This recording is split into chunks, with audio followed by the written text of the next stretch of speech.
có thế để in ngoài thở mà đủ đó thì in đó mình có in cần gì được mấy ông chú rong cũng sống và cũng rong cũng sống và cũng trang sống và khát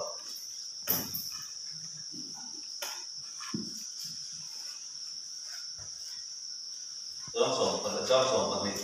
thì là rong cũng sống và cũng trang sống và trang sống và này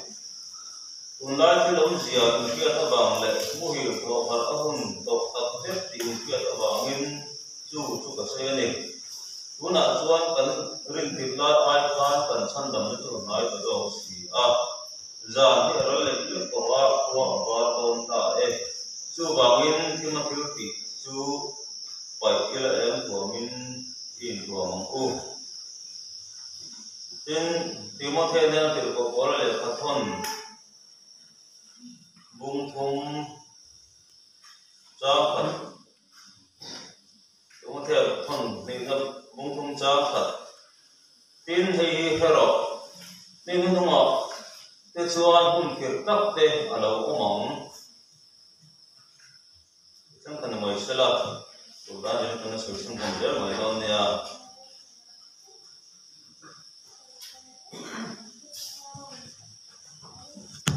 lên tôi cái gì mà thiên thủ chặt rồi tôi đã có những bộ sợi thì những bộ sợi thì nó sao có tiền nó không mày có ngày tuần nào kalau kia nó sao thì cũng rất trong ngày tuần nào thì rồi thiên thủ ông về mà ở chỗ tuần đó cần tiền hồn cho con hồn tông thế con ngày tuần hồn đúng hồn mót các bạn cần chém hết tội này riêng ở phía thắt lệnh của là chưa chuẩn các bạn của nó là bèn liền cho được không? Cái gì mà có hiền thì do nguyên thu trợ anh em mua sấy thì cần thu về ta nó cần đợi thì tuần thì sim hồn anh đi cái này tuần thì sim hồn anh đi thì thu quý cần đợi thì có biết ở vòng thì nó sẽ các bạn tua ra nó có thể là chân mấy thì hồn vẫn không tạo anh đi vẫn có sập ở buổi từ qua một rèm thì các thầy đó các mà school nó còn cái bộ bằng con luôn con thầy đó vào còn những thầy đó vào school bằng con lâu nó mà những cái nó cả tóc cái này thì giống nó vào chứ tiền qua cho nó còn thêm cái cả qua nhiều khi nó muốn quán này mỏng là bên đó nó có cái hiện bên số phải là tổng tập bộ anh ấy biểu hiện cái kia nó mà cho một phần program con lệ thì đó vào phong thì rất rộng hơn thì ra bên xuống nó mà thì ra bên giờ nó phong thì cái nền đồng tí thì tiền chuan thế còn cái quê vàng hiền ăn sạch nó rồi làm mấy con được có về thì ăn trong bếp ăn đi thế thì hết sạch nó khi vàng thế thì rất vàng thế khi tiền thế ring tu thế rồi làm ring tu te cho ko han gom ta ila te ke ma hun pan man lek la te ki pui ba kan bo kan ko ma kan in kon the lo ko program le ko hian thu han soi le ku cha han soi ngai tak tu te pin fellowship pin tu te ne pol kom tu kan ne pol kom ni chak tu kan ne chu ti ngom ko ti le lo kan om lai te hian le lo ma chon ve na pa sẽ tân là hiền đầu tiên phong về mỏng xí là vợ rằng thế là sốc hay bốc xì cái tiền pha là chân bắn ống anh đi để bắn cái quỳ hiền hàng thế là cái quỳ nó để tiếp bắn thì đón nhà gì thế mình đem sen hiền xuân hiền bên là qua hiền ring tu thì không rắm trong mình bây giờ bị biếng tháo lẩu thế cái chân cái sản phẩm từ dưới cái ngày của thì nó lỏng anh cứ bỏ mình về anh đi chuan anh lâu tu thế biếng tháo lẩu thế cái nó quay sọc lẩu đó em mà quay sọc lẩu nó khó về đi anh này là lúa tỏ to hiền làm mình cả tiền cái tiền thì muốn là sẽ chụp cái này cũng như là hiền cái gì có thì cái nghề có thì phải ngày tuổi thì nó cần công dọn lại nó còn đàn cần đưa cột măng cần thiếu tiền bếp thì có thiên mới được stray đó sẽ là có thiên thì chủ gia đình cần có một ngày một tỷ thì tôi riêng ở thiên có những số mình để cần công dọn lại thế thì cần ngày tuổi nó lại thì còn cũng để lúc lên thì phát không ngày tuổi nào có mà chúng tôi sợ không mà tôi rất yên cần hẳn sới sử dụng anh lên tôi bây giờ thì cần cứ chọn cuốn từ cái những bộ sấy từ ta thiếu lâu gì trong trong cái ngày của nó trong đầu cơ anh ấy ra cuốn xem hôn anh ấy thì tôi quý cần mong đó anh ấy cần cứ sấy từ đấy cái sân dầu có nếu đấy nó làm cho tấm vật thiên từ vậy của hàng triệu chỗ cái bộ nó tất anh được không nhưng cần phải được từ cái bộ nó ổn được không cái tiếng này lại cho sao nó qua sạch đàn khi thì rất là ổn quá cái cuối anh xem rất là thầm để rồi cái cuối nó sẽ tạo mấy thì lịch sử ở khác lòng cũng ông đi bên gần cũng để rằng cái sợi ở đây cũng lòng đan cái này thà cái con thì mà đâu thì đâu cái từ cái này với sẽ lòng cũng bên gần trên anh ấy khán giả tan xuân tuần lai cái lòng gì thì phát phần thông tuần lai cái lòng gì lên thế tuần lai cái lòng gì anh thì hiện tuần lai cái lòng gì thì cái lâu ngày tuổi ngày mô cái lâu tuổi ngày mô thì cái ngày tuổi cái mặt xuân cái xuân tin cái ngày biển tin cái là cái mặt xuân ngày biển bằng là bên cái sợi này sợi đâu cái thứ cái gạo sợi tất cả cái tàu lệ đủ lên cái đường cũng cần thì lúc này hiện hiện dàn trên đường có thị trường thế cái đủ dàn thế con tàu thì mấy ngày thì có không ở chỗ rồi lại cái lúc gì thì cái ngày chỗ cái tiền ngay cái thế anh này thế còn tối thì cần chơi mà còn thực ra mấy cô thì cần ngày chỗ thì mình quay về thế đi thế có cái con này đâu cái con này đâu có con này là còn thực ra mấy cô còn ngày chỗ kia cái bên ai cần chia tỏ về thì sẽ là khác của bên còn thực ra tôi cần ông này thì tôi gốc thì thì gốc thì bộ những cái thứ đó dù thế làm sao đó dù thế cho về rất chậm anh này cần biết tiền của nam cần thì anh này cái tiền cho này còn có ra mấy cái tiền ra có thể là bé có số là không có định chuẩn để cho ra hồn giao rồi có thể về tiền thì thuê chuẩn ở bên nó sẽ ra tiền thì không phải số là không thể phán định cái đúng thế giao cho bạn thuê chuẩn có quý là hồn quý lắm thế bây giờ cái con này anh thì là hành ngoài đó là thì là mà thì là mà thế em chủ em về thì chuẩn em đâu có những cái mà bây giờ có quý ở thế son đấy rồi tổng ba rồi có lẽ qua thế nào thì vẫn là việc tổ được những cái chuẩn tổ những cái không anh không vâng, cô là những cái mà tiếng chuông tiếng trong ở son cho tiền của một số rồi những cái không cô là sống linh sống qua nên chuông đi anh đi cái tiền chuông không rồi chuông này rồi những chuông năm về mà sẽ chuông đi đâu rồi cái này thì anh tiền nào đi cái này rồi cái bỏ son cái tiền chuông bây giờ cô khuyên ông mà cả chúng tôi phải cô khan bây giờ chỉ có bé găng rồi lệ bây giờ đang hưởng bé găng rồi lại rồi đem lại cho những con chém xuống nhiều mấy thật rồi con cô thì thấy khổ mấy rồi lại coi thì lưu thì hay VC thì lưu thì hay OM thì lưu vẫn thì hay bây giờ buổi trưa mà cho có tiền pha thì còn có buổi cái thì ở tổng nó được qua thì nghe đây là cần cho được những cái mà chủ tịch cần có điểm tiêu để bây giờ dùng sức một phát thì cần thì không mong việc lắm để chúng ta sẽ làm thứ gì bạn có thể hỗ trợ soi tủ ta là cần này có cần phân giải thứ tủ riêng cần soi để nó cần soi anh ấy và lại mỗi con thì chỗ nó bằng cái con thì xua lên xua nó nó được một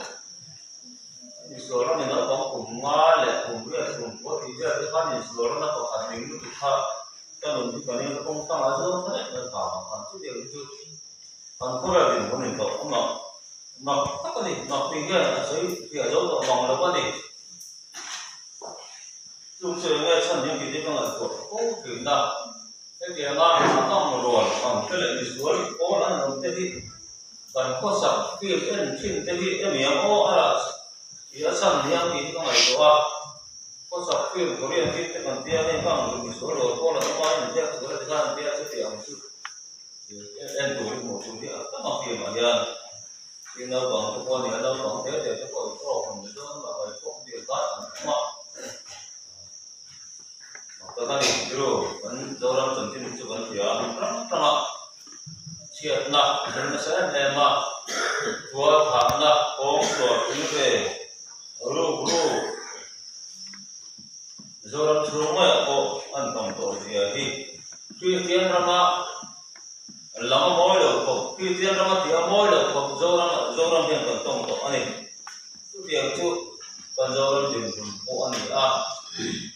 sự giả sát của pin có vẻ như sẽ tổ anh chứ còn nói có vẻ như một anh pin tổ này chuan có vẻ giao cho cái thằng thiếu lệ tài là cái chú na có vẻ cũng là breaking news vấn đề chú Russia versus Ukraine này Russia lại Ukraine in đâu nét cũng là hiện trên trường con đầu cái cổng cái đầu của nó mới thì chúng ta đi mà đi trong cái vùng cọp ra na đầu ra na thế đầu chúng nó có nét thì thế đầu mới thì thì tụi mình xem hàng tuần trên thời gian đó nếu đi trong ảnh đâu thế đầu đâu số sân thì hàng sấy trực tiếp đâu sấy nó mang xuống được không USSR vẫn thì tuần hoa USSR Liên Hợp Soviet Socialist Republic Miram Som Banga Nizam Ko Matha Nizam Ko Miram Som Banga ke dara tu mungkin dar kalje Ukraine ko tu mungkin dara ra indam anni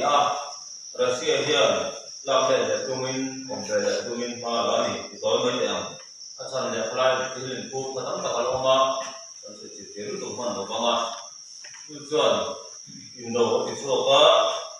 Russia ko ha so ko wa nei anni even though ko to ko nei kachin anni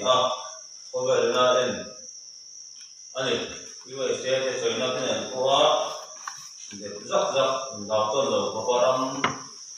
Vian, Ramro, Kuira, Maram, Matara, Maram, Kandi, they are.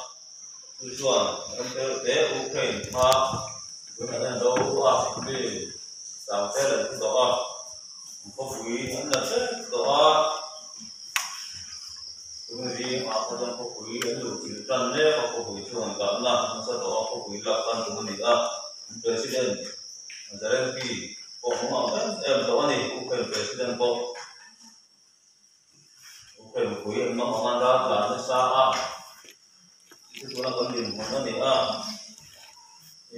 NATO TNATO nó sẽ nâng cái tiêu organization nó theo răng sống thì có ai trong kho mà nó không à chưa chọn đầu cuối phần thì đủ anh tin cái này NATO răng thế NATO nó mới cho ban đầu nó nâng tìm can chung nó này lúc cái gì NATO nên tự chỉ là vào mà cho các thành viên làm trong khu đây tổ hiện thành thế là cần quy ông ấy nó xả đi sẽ em mà và là cần quy các bạn nhân thay đổi trong anh bên bờ anh hiểu đâu vào phát thì mới làm cái đó vào anh phải làm ra mà nhá anh không phải không chỉ để cho các bạn quy rồi còn đủ nhiều là anh giả không chỉ là đó cho các bên đi giả mình đâu chúng ta nó đi giả để cho họ phát cái tổ làm cổ hiền trong lịch sử đầu mà cần đến vật lịch sử đầu mà sẽ cần quy thì khi nào thì chúng tôi là xem thằng này ra của không có rất là sự quậy chỉ còn đủ chúng ta cái này cái tiền trên tiền quân thì ta mấy tổ thì ta cũng chúa là xe cái gì họ có liền sau cái nó đồng chế anh có quý vị là tụ viên nó sẽ do cái rất phải tập đèn rocket missile liền chi cái nó sọc sọc đó theo dòng missile nó văng đó anh cùng tem kan dia mungkin nanti mo ini adalah apa misal video tu kan akan cuci mo tum kha chu target tu pusat setoma tu tem ko misal kalau dia non pangran tu đây to nga chuan do na len do ka chen tu na dia even do min khan even do even security council kon chu ko Russia nem ka ton China le Saudi Arabia chia Russia kana India ro chu dan dong din kan dam ne le bin ngoi ani ta kan chia ka China hian Russia hi kana rol puya nei to ban ti ram som di ko ma tan America ko tel le ko ani ti ka lo ta ela tu je chu ram ko la ko ni na ne ka yung security council Russia na matibalo dulu nanti mana tu Russia na beto ko agin at nita beto ko ram ko kanna na di yung security council ano ro ka beto ko ni se beto ko ang ti ko nga ko la no ma yung tuan beto ko ra ko na ti ani annang anga na ma tong te nong anga Switzerland ke chu an pai ke tong su ka kan du nó kan mo ani che du le dia ma on le ho ko ki dia ni rong so ani na ha na tu tu ya ki tu chi no ba min UN General Assembly ko ga chu han le ta General Assembly a chuan le ko ko an man ke ko ba tam zo democracy an kal ku don tam zo ko ga tam kal ku tu ani to tam zo ke ga si a do ro ti chuan a tin tu chu kan tu ko ma chu tu dia tu pula dong pu orang terus ante orang terus tu ni dia loba bukan tepok pun dah nak kuan tu nak hendak ini hong dia don sui ti loba ai liền zo ki hong seng lo bang dia sui ti lo ane nuclear boy pun ko ba le ta to si Ukraine pun no ko an president Zelensky pun America kan kan sa ro kan ko na sian ti mi ko ti pun thì mấy anh tiền chuan đi rồi rồi thì con các kiểu đó rồi rõ là nó sân non thì có cái chuyện cái đó này sẽ đúng về cái sự bày có cái đó hả rõ rồi nó không nào cái này cái chuyện có chuan anh về cái này có ở trong chúng tôi còn chúng là thì cái đó là chúng mà cái tiền anh thì chỉ chuan ở Ukraine nó hàng tổ thiên với nuclear nó còn không lúc tầm ấy sẽ là atau apa tin tujuan tu kalau kamu mau si ada, Rusia kan sangat kalau mereka tu dia nuclear mana tujuan kalau Rusia nak ada, mana guna nuclear kalau nak satu dan sekarang saya jangan sekolah dia pasal dobu kan ini berlaya, terus lima sepanah ni kita bukan tak học tập hết thì có vẻ trên nó trên tu vẫn còn sân khấu phan thì tại vì nó mà có vẻ là bóng phải là bóng giặc đạp thật rồi phan thì ai phan có thể các thứ đó có vẻ là cùng này cái chú ở cái bằng lấy bằng gì là cái tiền này chỉ là cái này cái đang đầu cái còn nó đi cái là nó sẽ do cái chịu buộc bằng điều kiện rồi mà nếu xi măng bóng ta các chú để tổng bùng thao cái còn số của những con ông lớn thì cái lệ sáng tâm nhân sập tổ răng vào cái cô hiền bữa nào hiền để điều cái còn thì buộc ta sẽ bữa nào cô la là xe răng là quan cũng phải là quan những điều cái còn buộc ta sẽ vì do làm thêm của hiền nó quỳ nó cả và những điều kém cần của nó bố nó cả thì con về dễ là con bóng xí cái phần nó cái lồng mà xe nó bầu ruột phát thì sẽ đó là bầu ruộtของcủa nó có vẻ là mình có vẻ cũng cùi ăn sữa nó thành thế mình là chính giống xong rồi rất là tuổi đúng giá giống xong thì biết thì nó không đó thường trong đó là cũng có vẻ là của đó là trong nhà chưa nữa là đầu thì chúng mình đầu khám xem đầu cuối tuần này số đầu khám sẽ thì bên một đoàn con thì ăn người sẽ một đoàn con như thế một đoàn con đi Russia itu là châu bên là châu anh này cũng có khám sản lượng anh này cũng biết là cái tiền chưa để xảy ra cái gọi đi trong tháng đầu năm được xe lắm trong pha này con này xe pha pha từ đây tới lắm gì bắt đầu kia tiền là rồi thì nó có vẻ tiền bốn mét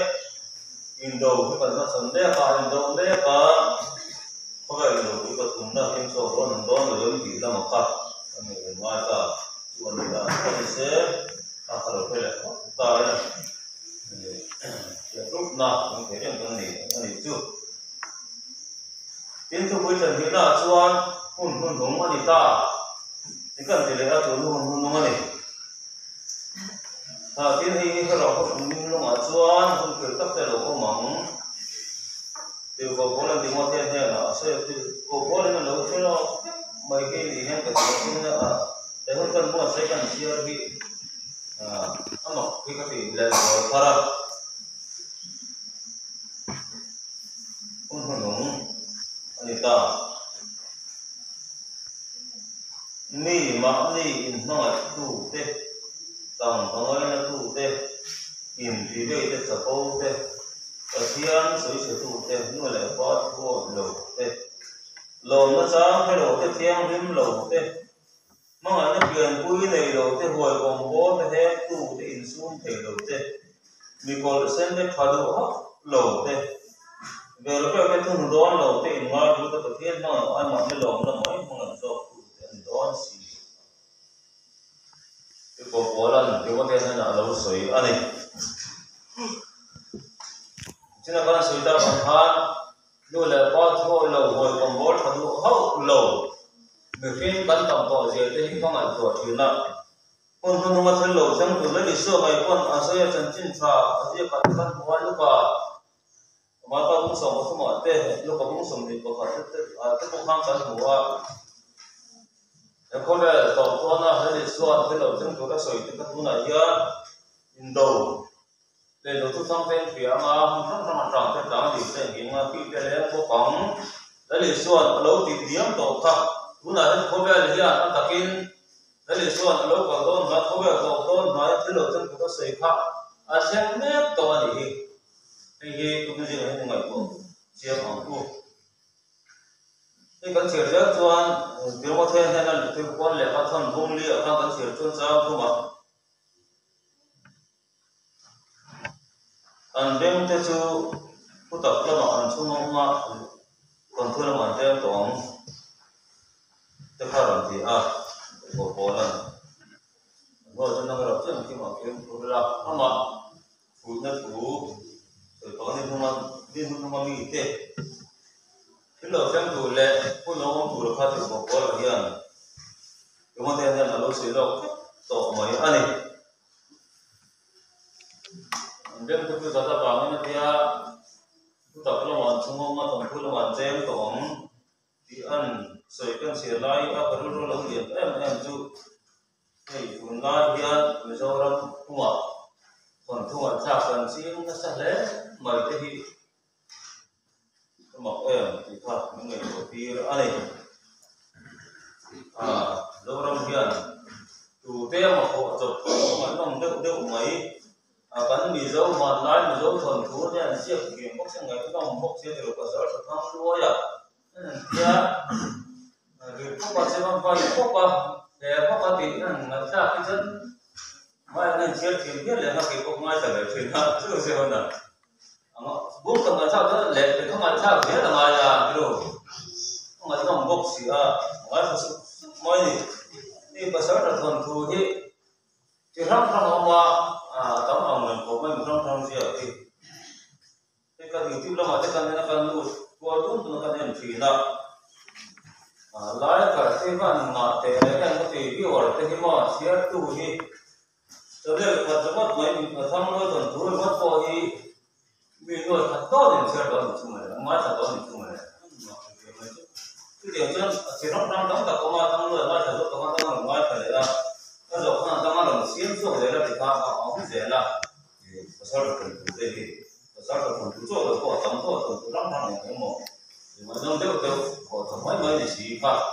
rồi thì anh đến là cho tập để cho nó sửa cái cô này có mấy thế chứ tiền cho anh ấy cái phần thứ cái nó nói tập thì vẫn người ta cần gì chứ anh kia cũng ya thế này cũng muốn số coi vấn đề là ba cũng muốn cái đường mai thì mình cũng số coi này thì ya chúng ta có tiền mà hết cả là kia nó sẽ chọn con ai sẽ gọi là cái điều con này đầu tiên phối và lúc còn đấy là chứ ba sao cho nó mai thà cái chuyện cho nó đầu mai thà thật khó là như thế hôm cái là cái này cũng phải là còn mai thà vì sao này nó đầu mai thà thì sao mà ông bên có mai cái hiện anh kia anh ấy có hết mai này chưa nó mà tôi ngoài cái một chúng ta mà còn thu vào hàng ngồi chúng ta thì chứ chúng ta cho còn thu chỉ răng răng thì ngoài sẽ thu lại một thu em thu còn tâm à thì từ khi bảo cho lại từ chúng tôi mà ăn lại còn có ba cái rồi thì lại cái vấn đề mà ăn lại cái vật khách mà rồi ông là bao mà này còn thu xong sao lại như này ăn lại cho nó đấy là đúng phân đủ đầu mà cho cái tiền gì anh mà chứ đấy thả ra cái thứ nó ngay thật để nó có thể kín nào thành mà lại nó cũng nên tiền nó làm này cái tiền chưa anh ấy chúng ta lại cần một tao này cần tụ thành cái con nói có nó không thể thoát ra cần thì sản tiếp tục cần đầu tư có thêm số đầu tư cái con nói có thể qua một trong cơ thể mới đầu tư thì các ngày tối nào nó chuyển cho đầu tư đủ lên được việc chúng ta kia thì tuần tu tập lắm mà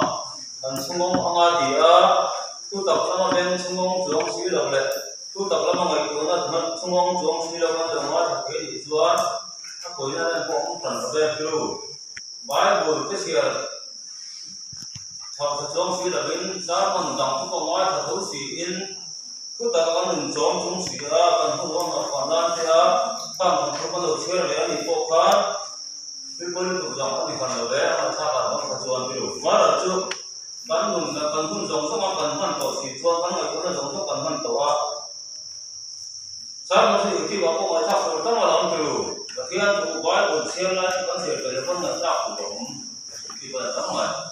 sao không còn nữa bây giờ con lại học của con về có mấy rồi con nói là cái tập xuống suy được còn thú nữa mà con nhìn mong ra là con nhìn khổ ra là thì các người phố là cần phong là đi xuân từ phố đó là không được thêm tủ đã sửa cái gì mà hiện cái kia theo thì mà nếu là thì các người phố ra thì có rất là tủ thì ta này các người phố người ta cái chỗ đó người ta sẽ là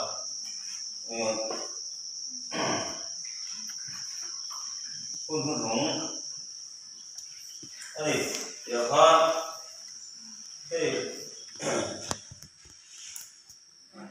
ở sắp na chuyện là dấu lòng ở trong là tên chúng sự ở phía tây của người quá vẫn sự lệ sao thì có thể hẳn cái rồi là từ mai cho tới dấu hoàn luôn bộ số luôn cần thiết có là phần dấu thì thằng biết chuyện là có cái cuộc thảo tiến cái việc thảo tiếp đầu như lần tiếp thì phan không cái này nếu chúng ta kiên đầu đó mình rồi thì thêm sao cũng bị đâu sẽ thấy rồi là mà cái chuan monsoon sau cái monsoon rồi thì cái dòng cần cái đó nên cái kiên khi là có cái local thì nó có là rồi chuan muốn mới này có nó có thì cũng muốn có thì muốn mới này được để cũng có điều mà cái tia rồi số rất mà nên đâu mà có đâu bằng là cái điều số ra chuyện chưa không đúng là nên ta nên cùng làm cũng làm việc cũng sẽ làm cái con này và mấy con nó sao sẽ ra tâm cũng biết thôi thì có người mấy người ta điểm mà nó sụp ra nên sử dụng tập thì chỉ là ram có một cái chuan cũng phải tham khảo cái sự đó có một cái gì người ta thực hiện một chuan ở mà cái điểm chung nếu con sử dụng chuan chú có vẻ là cái một phần lớn là sao cái này tổ nó có chia thành cái buộc đủ cái dấu của người kia cái này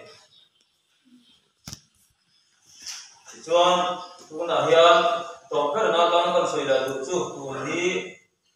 lần ba năm hồi hôn anh và chúng ta còn nó tuổi đi lần ba năm hồi hôn anh tuổi đi siêu thật cũng anh tuổi đi siêu muốn anh thì các anh các bạn nó tuổi lại anh được lại được cô anh sẽ là tuổi đi siêu hôn anh tuổi đi siêu thật cũng anh cái này cái siêu hôn anh cái này cái lai hiện siêu hôn ông cho mình để thì rõ là ông thấy cái ông là còn xin thế đó thì có thiên cũng nó đoán không phải vấn đề con đi đến mình cũng mà dân sim rồi mình thằng dân sim rồi thì ông đi theo cái này ông để nếu thì do nó không thế thì không về đó là chú sim hôn thì chỗ mình thì tôi là có người của lên cái gì cũng sim hôn này sim hôn chôn tại đấy mới từ cái hôn cái coi sim nó có quyền gì sim hôn có đâu cần sim thân kia này đó xí lâu vàng do phát sim hôn vấn đề và thiên con ra vàng hôn phá tối để mình làm để tôi sim hôn này sim thật hôn này kinh tế sự cần được để ba có phải cho những người chút chút nghe thì chúng tôi đầu tiên là nó lại mấy anh ấy thì cái người nó để còn gì thế vẫn sập đồ gì thế rồi là sẽ là thì thuốc phun nam dấu nó có thể nó sập gì thế thì vẫn phía ở vùng mai cả chính ra các thứ ngày có hi là bố ra nói thế cái đâm xử lý con lại con con vào là có hiền cũng một vòng thì suối đấy mà bây giờ có cả sẽ bị sụp vào sẽ là còn khi mà nói thế thì tiền cho thì mà làm hơn cứ mình cần phải bóc xí là bao nhiêu cứ vòng cho nó khi nào cần thì xuống hiện qua tan thì nó đâu đấy em nói này nó xin đỡ mà chú nó khi nào cũng tốt lắm mà cái mà đó là em một thì in thêm là con nó thì cũng mình thực hiện từ vòng in từ gì ở hiện con này chỗ nào ruru thay mình xem thân lệ ta là có vẻ liền vẫn xảy ra còn khoan chuyện lắm nó còn lẽ cả có vẻ hiện ở ngõ ở bộ trần lễ cái này thì việc là do nó mà thuê thêm mấy cổ hàng người tuổi là thiên thu này nó suốt đủ là con hồng mà đi đó này thì hay nói là bên ở kia thầy có vẻ thuê thêm ở trong đầu bộ hiện ở kia thầy thế thì có là hiện chỉ là có xảy ra còn khoan xuống sẽ có là hiện thì chủ do bên khi nuôi ở vào cái nuôi gì bốc xía vào hiện riêng tu tôi cần phần nó lại thì bên về thăm mình do thì cần mình tu mình thì xia cho tuần bố đó là mình thổi đủ tu mình sẽ có là hiện thấy to mình cần là làm lễ sẽ là thì để có kiểu như là chúng ta tắt xuân nghe chúng ta cần thì mình lễ khi người tuổi là chúng ta có ông đàn khi mà thiên nó ngồi do thì khi thuốc ta đây là lần ban hay là ban nó vẫn có là những cái công việc ở bên người của thân để ta đây là thiên chủ xuân có vẻ như đâu đó là phân bộ thật trong cái thời gian bố rồi mấy có thiên chủ công chủ tu rồi cùng quan ông mà là ông thì có vẻ như bố rồi đó nó thế cần phải phím có cần bố rồi đó là vẫn tầm xuống in là lâu xuống là quay những cái mấy cái tuần là từ đó là vào có vẻ là tan chốt anh thì chứ còn cho anh thì có vẻ là bên trong là xuống thì sang bên bộ anh thì mà nó cần sao đó chắc chắn là bố ra thì rồi đó và nó vẫn rất quan trọng là các chỗ thế của chuan cứ nào hun phá cắn tầm xuống hun phá cắn để lại hiện rất quan trọng lắm cắn phải cần sim ở ngoài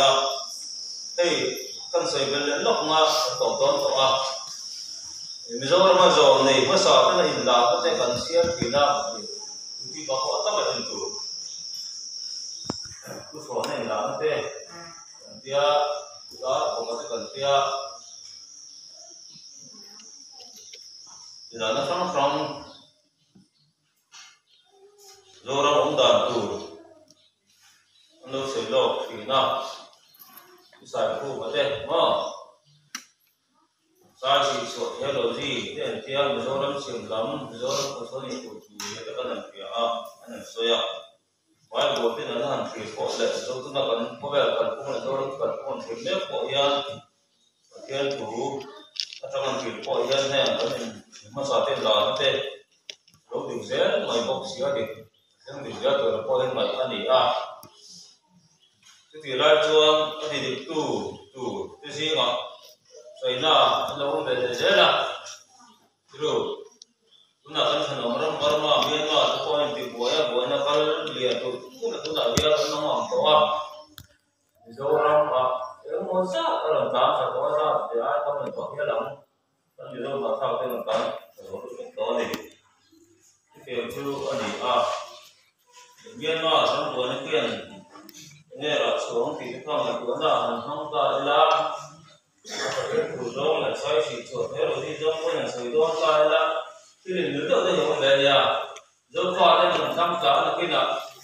đầu quỷ và một cái thằng lâu thì đó do làm thì hòa cho số là làm hết thì cái là đâu số là thì ông ạ còn số đó thì thấy chưa chúng ta do pha cái trong mình ta thì anh thì chết anh nếu chết cho nói gì anh làm trên thân mình đi đó xí à mà kia không làm được mình đi mà đâu pha được mà chứ mình do làm thủ ra có số cái con do làm thứ thủ ra là giao lâu thì cả cái mình sử dụng và không bị đôi thì sử dụng thì nếu đâu mà đi cái này tàu là con thì cũng vào này cái này chúng ta cho nó gì ở đây hôn tàu và vẫn sẽ cái kiện hành sự kiện chờ nát ha hành sự sẽ được cái mà chứ đầu chưa có vẻ là không chào để xem tàu cái hành sự phải lo thì nó cũng là nhân thế thành nó giảm phần mấy này chứ nào cái gì không tôi giờ xe ra nó ra cái không này có vài người cái gì không như gì Dal paling tu kita senang, orang ni, mah tu di mana? Dari semua ni saya dia nak dalam dia hilang, mungkin sangat untuk tentang dia memang sila tu kau tu sudah jadi deh. Nah, kita ni kita ni semua ni pun ni tercinta. Maka dia tu orang saya, ani mungkin semua. Tu bangsa tu di mana? Yang contoh dia lalu kurang ni Now kita jadi semua orang tu tuan. Now we are going to na yan kan sengta ani mai lo ni ti kan ngai ko na lo su de la o mai hun to ba kan da na hun to ba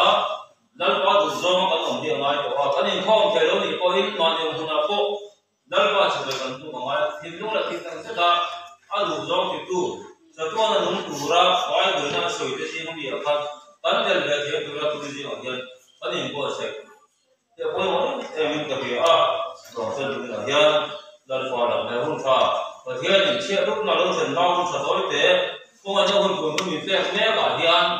của các sản mai như lần phò là ਕੋਈ là xin mai cái này chôn xin mai là cũng bảo là có cũng có dân xin mai cái này thì không ai cho thế nên cái mua sợi lai